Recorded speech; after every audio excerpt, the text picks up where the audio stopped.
किशोर कुमार का जन्म 4 अगस्त 1929 को मध्य प्रदेश के खंडवा शहर में वहां के जाने माने वकील श्री कुंजलाल जी के यहाँ हुआ था। उनकी माता का नाम गौरी देवी था। किशोर कुमार का असली नाम आभास कुमार गांगुली था। 4 भाई बहनों में चौथे नंबर पर उनके सबसे बड़े भाई अशोक कुमार ऑलरेडी स्टार थे। किशोर कुमार की स्कूलिंग खंडवा से हुई है और उनका ग्रेजुएशन इंदौर के क्रिश्चियन कॉलेज से हुआ। किशोर कुमार की शुरुआत एक एक्टर के रूप में फिल्म 1964 की शिकारी से हुई। इस मूवी में उनके बड़े भाई अशोक कुमार मेल लीड में थे। उन्हें पहली बार एज अ प्लेबैक सिंगर 1948 की मूवी जिद्दी में मिला, जिसमें उन्होंने देवानंद के लिए गाना गाया। जिद्दी के ब्लॉकबस्टर होने के बाद भी उन्हें ना तो कोई पहचान मिली, ना ही कोई खास काम मिला। उन्होंने 1951 में फड़ीम मजूमदार द्वारा डायरेक्टेड फिल्म आंदोलन में एज अ एक्टर के रूप में काम किया, मगर फिल्म फ्लॉप रही। 1954 में विमल रॉय की नौकरी मूवी ने उन्हें स्टार बना दिया। इसके बाद 1955 की बाप रे बाप, 1956 की नई दिल्ली, 1957 की और आशा, 1958 की चलती का नाम गाड़ी, जिसमें वे अपने दोनों भाइयों के साथ नजर आए। उनकी लीड एक्ट्रेस थी मधुबाला। शुरुआत में किशोर कुमार की कई फिल्मों में मोहम्मद रफी ने अपनी आवाज दी, लेकिन मोहम्मद रफी की फीस मुकेश कुमार के लिए सिर्फ ₹1 थी। किशोर कुमार काम मांगने के लिए आर.डी. बर्मन के पास गए, जिन्होंने ऑलरेडी उन्हें 1950 की एक मूवी में गाने का मौका दिया था, लेकिन आर.डी. बर्मन और अन्य म्यूजिक कंपोजर ने उन्हें सीरियसली नहीं लिया और हल्के स्तर के गीत गवाए। लेकिन 1957 में फंटूस मूवी में दुखी मन मेरे सॉन्ग से किशोर कुमार का ऐसा जादू चला कि उन्होंने अपनी प्रतिभा का लोहा सभी से मनवाया। आर.डी. बर्मन के म्यूजिक कंपोजिंग में किशोर कुमार ने Munim ji, taxi driver, Funtoosh, 9211, paying guest, guide, jewel thief, Prem Pujari, Tere मेरे सपने में अपनी आवाज से सबको अपना दीवाना बना दिया। एक अनुमान के हिसाब से 1940 से 1987 के बीच अपने करियर के दौरान उन्होंने करीब 16,000 से अधिक गाने गाए। किशोर कुमार ने हिंदी के साथ साथ तमिल, मराठी, आसामी, गुजराती, कन्नड़, भोजपुरी, मलयालम, उड़िया फिल्म्स के लिए भी 700 सॉन्ग्स गाए। देवानंद, राजेश खन्ना और अमिताभ बच्चन जैसे स्टार के ऊपर किशोर कुमार की आवाज बहुत सूट करती थी, मानो वो उन्हीं की रियल आवाज।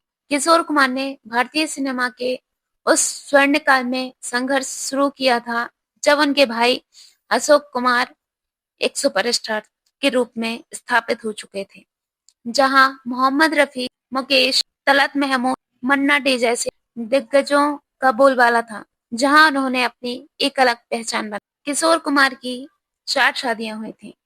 उनकी पहली पत्नी बंगाली सिंगर और एक्ट्रेस रूमा गुहा उर्फ रूमा घोसी, जिससे 1950 से 1958 तक उनकी शादी चली।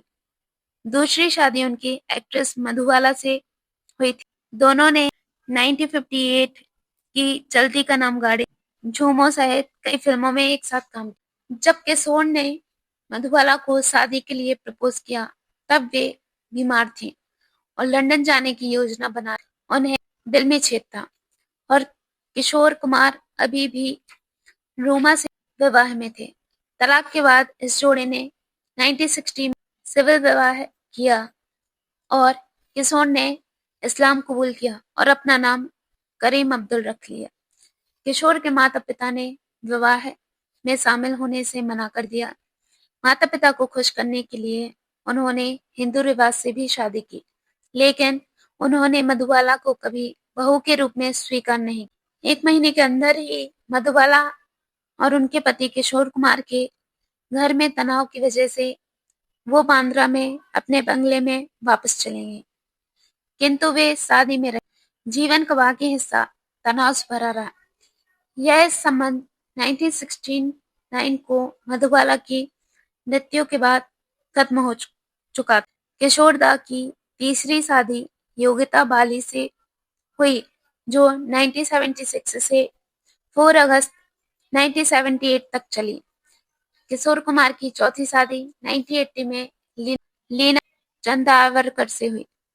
उनके 2 बेटे। 1975 में देश में इमरजेंसी लागू होने के समय एक सरकारी समारोह में भाग लेने से किशोर कुमार ने साफ-साफ मना कर दिया था, जिसके बाद आकाशवाणी वालों ने उनके गानों पर रोक लगा दी। इनकम टैक्स ने उनके घर पर छापे भी मारे। किशोर कुमार की कई फिल्में इनकम टैक्स वालों ने जब्त कर ली। एक कहानी ये भी है कि किशोर कुमार की आदत थी कॉलेज की कैंटीन से उधार लेकर खाना खाते थे और दोस्तों को भी खिलाते थे। यह वह समय था जब 10-20 पैसे भी मायने रखते थे। जब उनके ऊपर 5 रुपए 12 आने उधार हो गए, तो मालिक के मांगने पर 5 रुपए 12 आने के ऊपर कैंटीन में बैठकर टेबल पर ग्लास और चम्मच बजाकर उन्होंने कई धुनें निकाली और कैंटीन की कई बातें अनसुनी कर दी थी। बाद में उन्होंने अपने एक गीत में इस 5 रुपए 12 आने का बहुत ही भली भांति से यूज किया। अवार्ड्स की बात करें तो किशोर कुमार को 8 फिल्म फेयर अवार्ड्स मिले हैं, जो एज अ सिंगर एक रिकॉर्ड है। उन्होंने 85 मूवीज में एज अ एक्टर काम किया है। 18 मूवीज उन्होंने डायरेक्ट। किशोर कुमार का निधन 13 अक्टूबर 1987 को हार्ट अटैक पड़ने से हुआ था। तब उनकी उम्र 58 थी। जब वह अपने भाई सुपरस्टार अशोक कुमार के 76 जन्मदिन की पार्टी कर रहे थे, तब उन्हें यह दौरा पड़ा और उनका निधन हुआ।